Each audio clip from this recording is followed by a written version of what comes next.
te tinike kankagila te ati wibdaha wakanda wibdaha maja khube.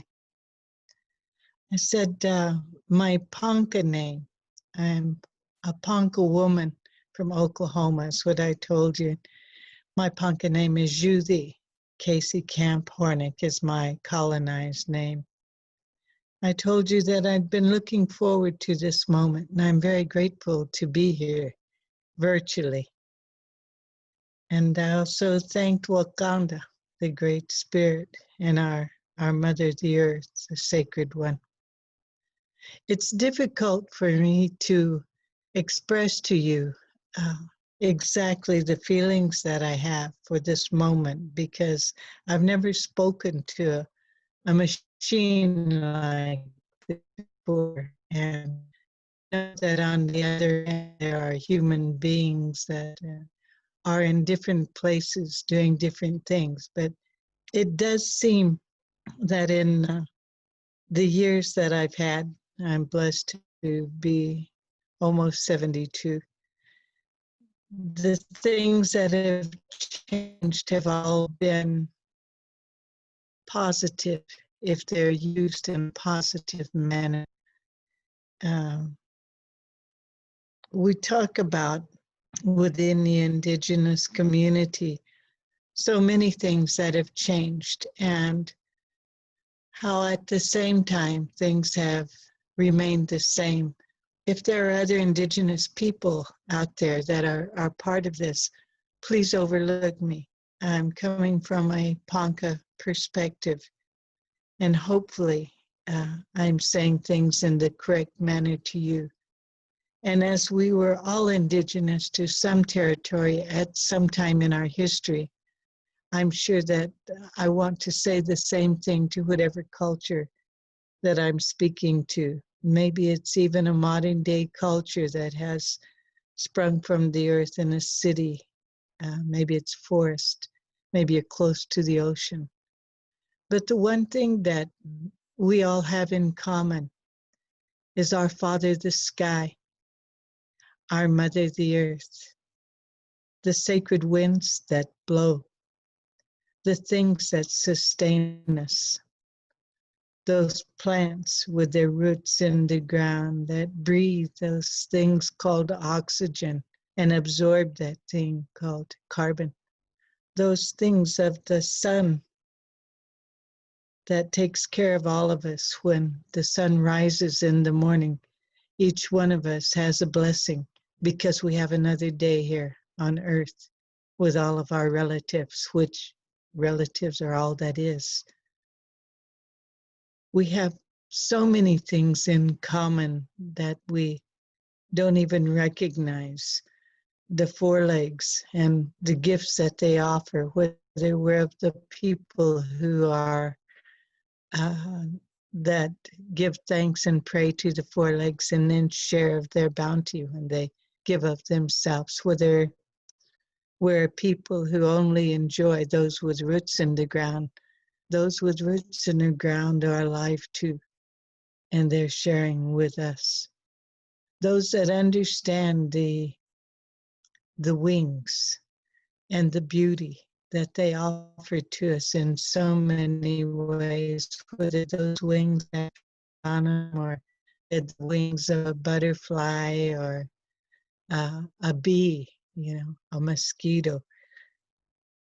We have relationship with them. We have relationship with those things that live under the ground.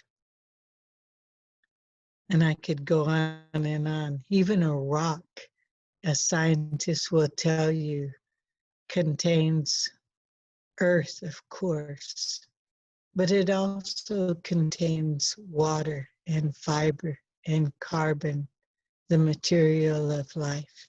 And I'm sure that I could go on and on about all of these things, but the things we share are one true mother, the Mother Earth, that always nurtures us, that is the life giver from the moment of inception. I was blessed a moment ago to be looking at Clement and Sophie's baby boy.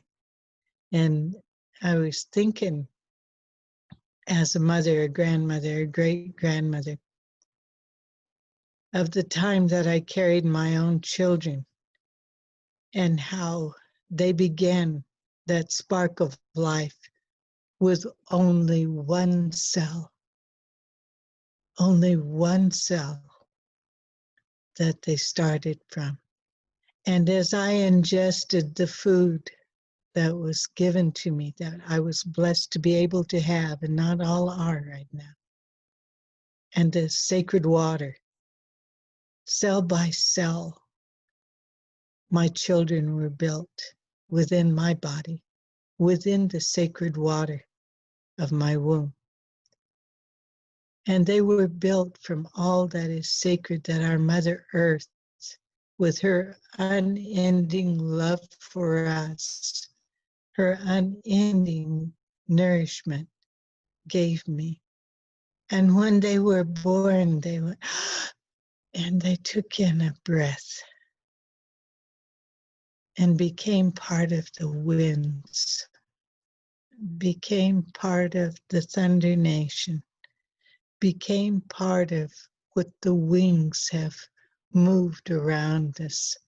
Their bodies are warm from the fire of the Mother Earth and the Father Son.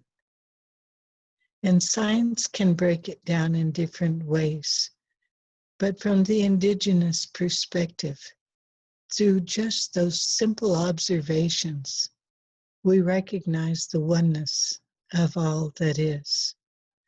I'm grateful to be here with you today because I know that within your homelands, as within the homelands of those of us living on Turtle Island or the United States, North America, there is what they call a virus going around. We've had many encounters with these things, both, the human has all around the earth over the centuries. And at this time when this particular one has united human beings in trying to understand what's next, how do we deal with this? How do we protect ourselves? There's also many of us who are looking at this and saying, right now there are less planes in the air. That means all of our relatives that we just talked about, all of them are breathing better, including the human. I saw a news article about Venice and that the canals were clear water and they could see the fish right now because people aren't out there right now dirtying that up. And I thought, what a grateful things for those fins, those with fins, those fish and those other crustaceans and microbes to be having this moment where their life is how it should be. And so many things come to mind like that over and over again on every newscast, that it became obvious that the waters still flow, the air still moves, the trees, they're still doing what they're supposed to be doing, the corn is still growing and doing what she needs to do. Those in the water, they're living their lives the way that Wakanda intended, the great mystery intended.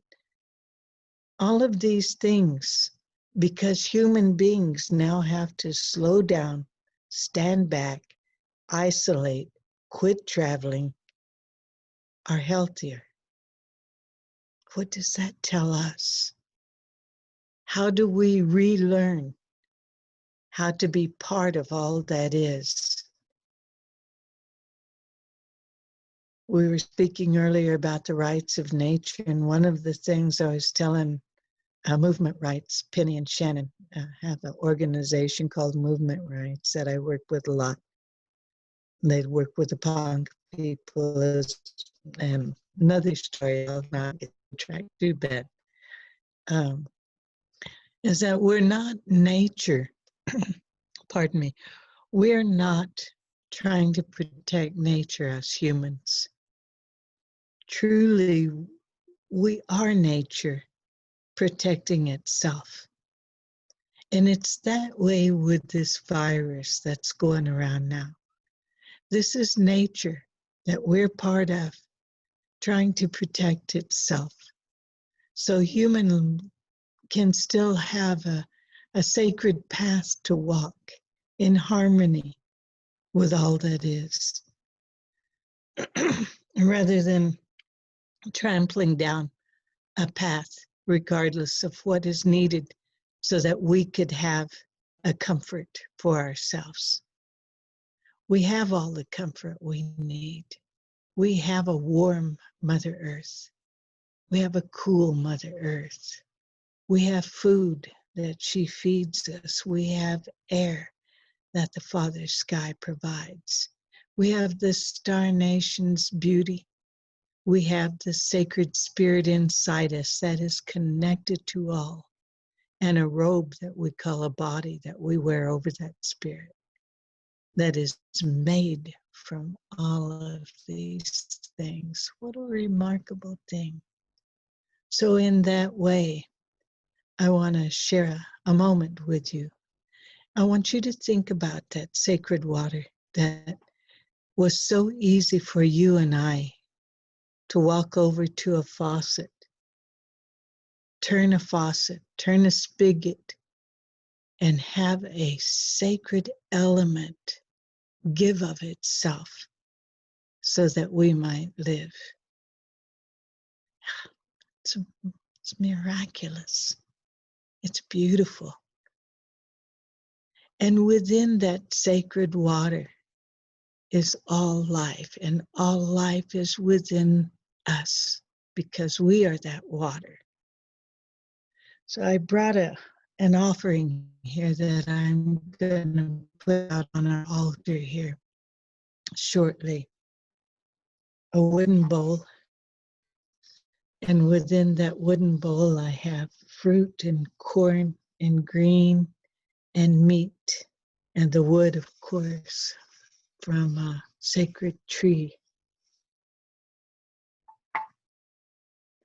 I have sitting beside me some of our sacred corn that my son Mikasi helped to recover from 137 years ago when our people were forcibly removed from our territory.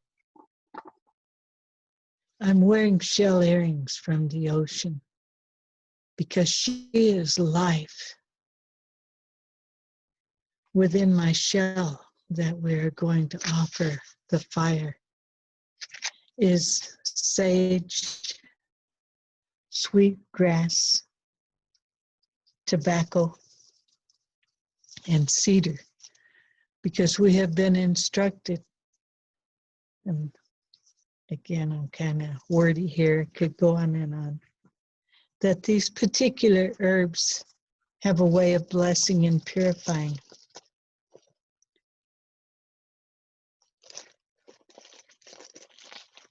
And I'm going to offer this sacred fire to them so that an essence of them is something that can then bless the sacred water.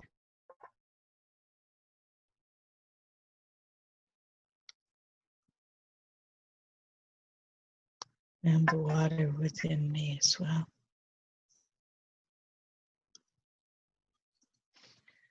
Also on behalf of the mountains, I'm wearing something from Mauna Kea that Pua Case has gifted me with.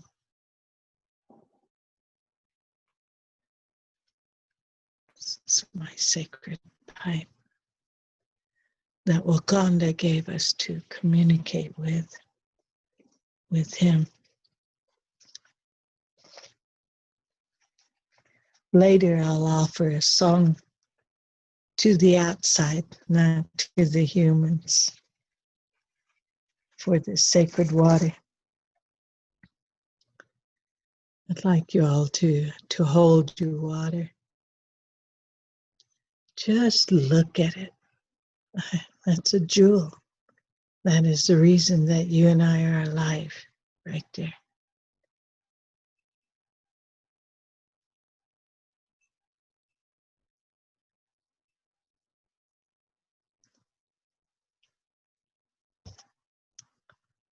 Wakanda Khube, Manja Khube, Great Spirit and Earth Mother. We've come today because humans have named this Water Day, a day of appreciation for you. I love you, water. I love you. And I thank you on this day and always for all that is, all that you give us. For those in every form that we spoke of, for those that walk on four legs, for those with fins that live within you, and all of their relatives, for those with wings, for those creepy crawlers and those that live underneath the Mother Earth, for our Father the Sky, for the Star Nation, for all the sacred beings that give of themselves so that humans might live. We ask on this day that as we ask you to come inside us and nourish us with your sacredness, that you teach us to always be thankful, that you talk to the spirits and ask them for help for us. Spirit Nation, help us at this time, that we can overcome our greed, that we can overcome our sense of privilege, that we can overcome those things that live within our ego and let them go and replace them with gratitude, with peace, with hope, with healing, with the ability to look at all that is as relative to us, with the ability to uphold our fellow humans so our species can continue in this sacred cycle of life, with the ability to help weave that broken web of life that humans have so damaged, and to respect and honor all that Wakanda has gifted us with. Respect and honor the unconditional love that our Mother nourishes us with, our Mother Earth, with this very milk of her body that we call water, that we take for granted.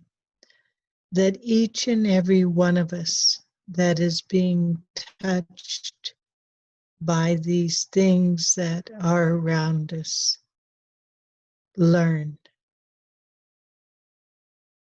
Not just tomorrow, not just today, not just during a time of strife, but every second that we have breath, water,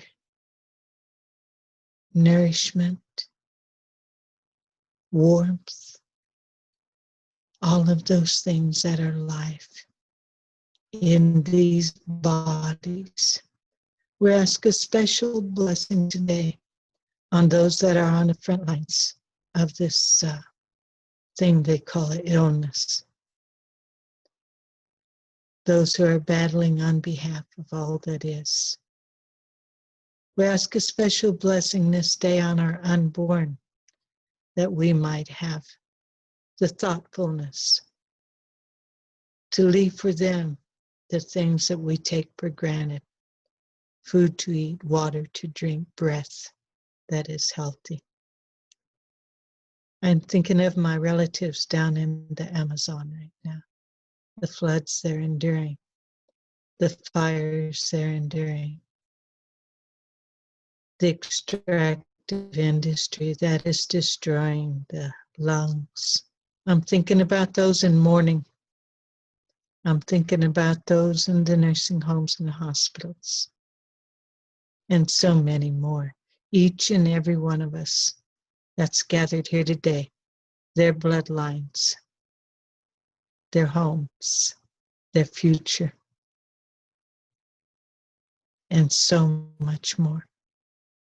As we take a drink of this water, we ask you to look inside us with this water, find the prayers that we haven't said, and bring them forth on this sacred day and all sacred days to come, for the ancestors who brought us this far, and on, and on, and on. Wibnaha Wakanda, Wibnaha Maje, Maja, Wibnaha Ni. Thank you, Great Spirit. Thank you, Mother Earth. Thank you, water. So I'll take a drink of water and then let the show begin.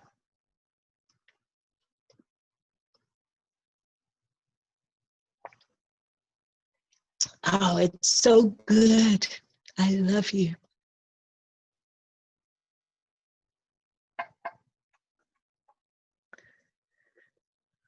A breath as well.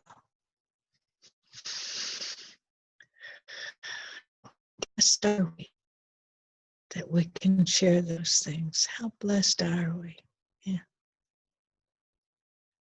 So there's a movie that's gonna come to you now called The Condor and the Eagle, about the unification of the Southern Hemisphere with the Northern Hemisphere, where we are here, and about the prophecies of the Red Nation people, those of us who still inhabit and always have this portion of our Mother Earth, and how these prophecies have led us to this particular moment in time, where some of the prophecies have said that there would be a time when the Red Nations people would rise up and lead other humans into the understanding of what harmony is and what the intention of Wakanda and Mother Earth were when we were introduced into this sacred system of life. It's the stories that come down to the generations. And a few years ago, when we were talking and putting this film into a play, Clement, you and Sophie did the film part, so you amplified our voices in our lives and what we're doing. And you brought it into this film. And I think that you might explain the technical end of this and part of what you did. He became a piece of the fabric of our homes and our lives and our families, as did his wonderful wife and now his two beautiful children. And maybe he can tell you a little bit more about the film, but I just want to say thank you. Thank you all for allowing me to be part of you on this day. With the Sha.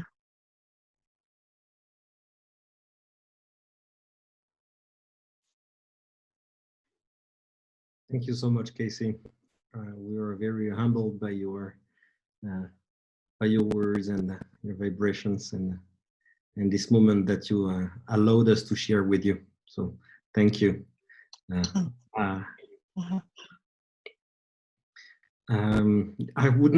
After such a moment, I was just like trying to receive everything that you gave us, and I don't have much to add, but maybe just this breath, that you so beautifully describe, the first breath and what maybe we share, in silence. and I'm just like very grateful for all you all to be gathered virtually, as Casey put it, in our new world. and I wouldn't want to bias your point of view, you know, like before you even watch the film.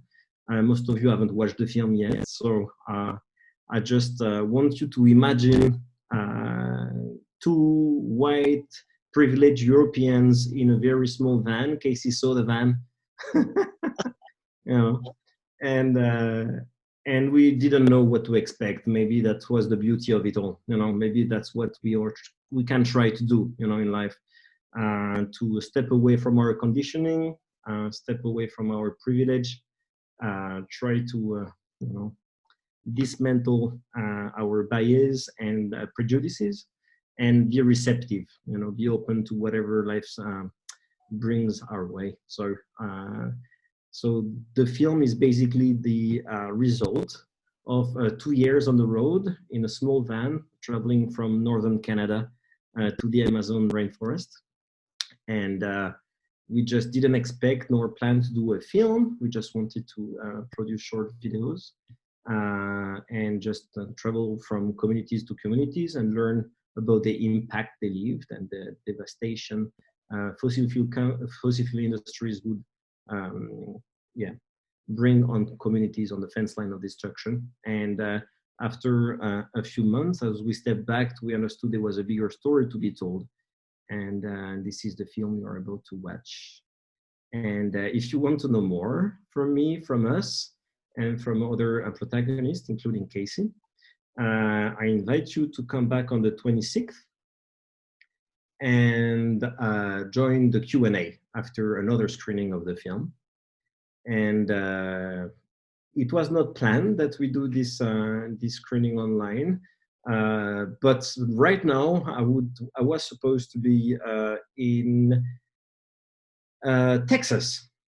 So I was supposed to be celebrating a movie screening for the World Water Day, and it was the kickoff of our impact campaign that would last for 6 months, touring the film and organizing around the film. So it's not only about screening, but about how we can use media as an organizing tool, and how we can, with media, facilitate alliances. And unfortunately, with COVID-19, like all of us, we had to review our plans, and that's why I think for a start, as an introduction for our impact campaign, and that's good that we don't give up and we try to find other ways to come together. So thank you, Ali, and thank you, the Unitarian Universalist Church, for allowing us to trigger debate and come together. Thank you. Enjoy the film, guys. Yes, thank you both. I'll put the link one more time if you wish to donate to the film. There's a link in the chat now.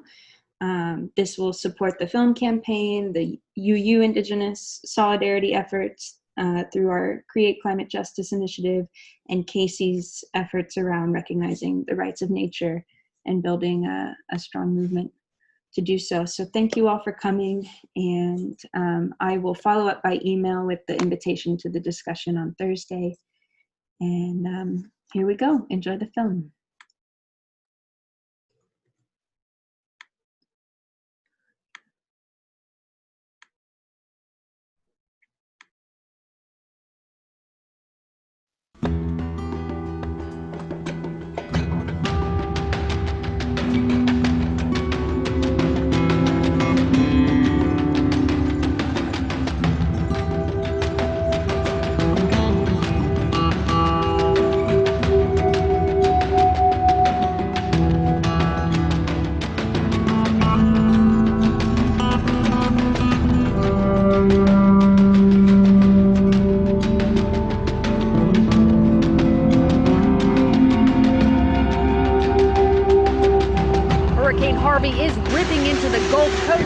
Residents of Texas, Mississippi, and Louisiana now bracing for the worst.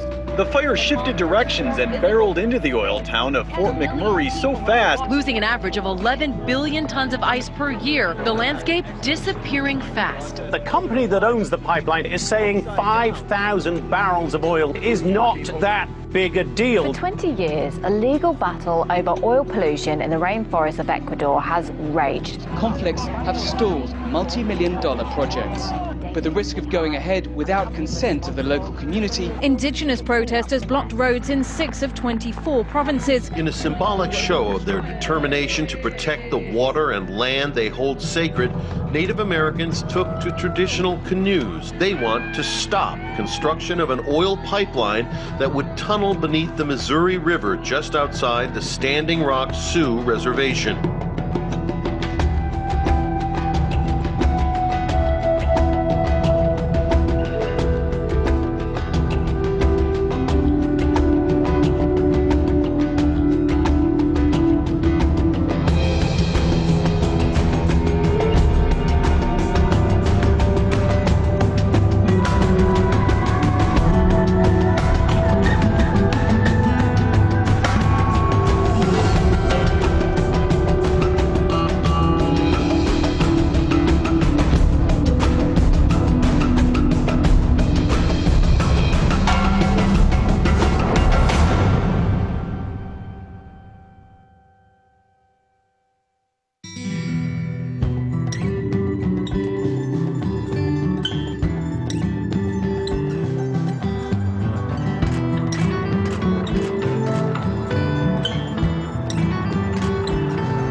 hard for someone who grows up in the city to even appreciate what nature is, what wilderness is, what an ecosystem looks like.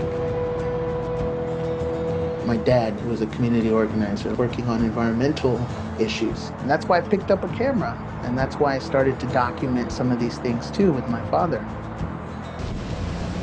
So when these storms started happening, like Katrina and Rita, it was real to me. It was scary.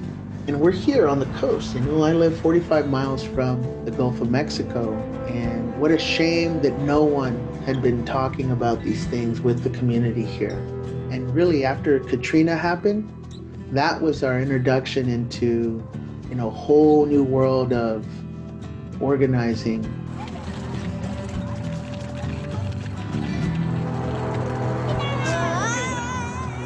Manchester's the most polluted area in the city.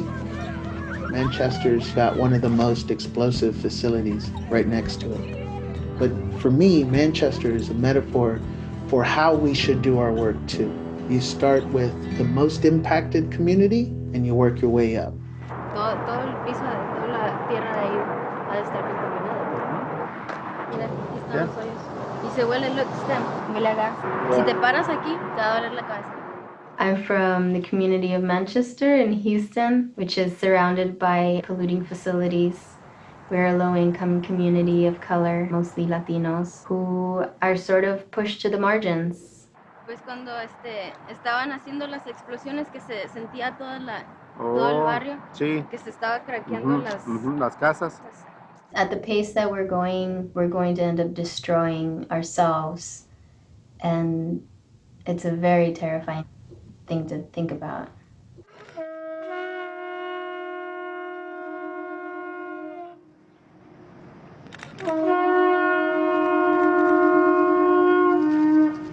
Cuidado, están destruyendo el mundo, pero ahora lo han descubierto y estamos contentos que eso genere una preocupación. Y aprovechemos eso para decir, aquí estamos los pueblos indígenas, luchando, y por favor, déjenos en paz. En la Amazonía no saquen más petróleo. Nuestro aporte al mundo va a ser con la vida del planeta. Así es.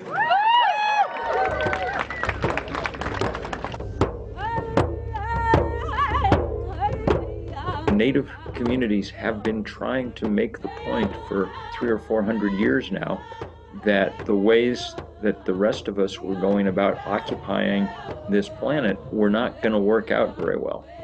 And it's one of the key things that's causing people to change how they think about the world. This is Democracy Now! I'm Amy Goodman. We turn now to the People's Climate March. Organizers estimate as many as 400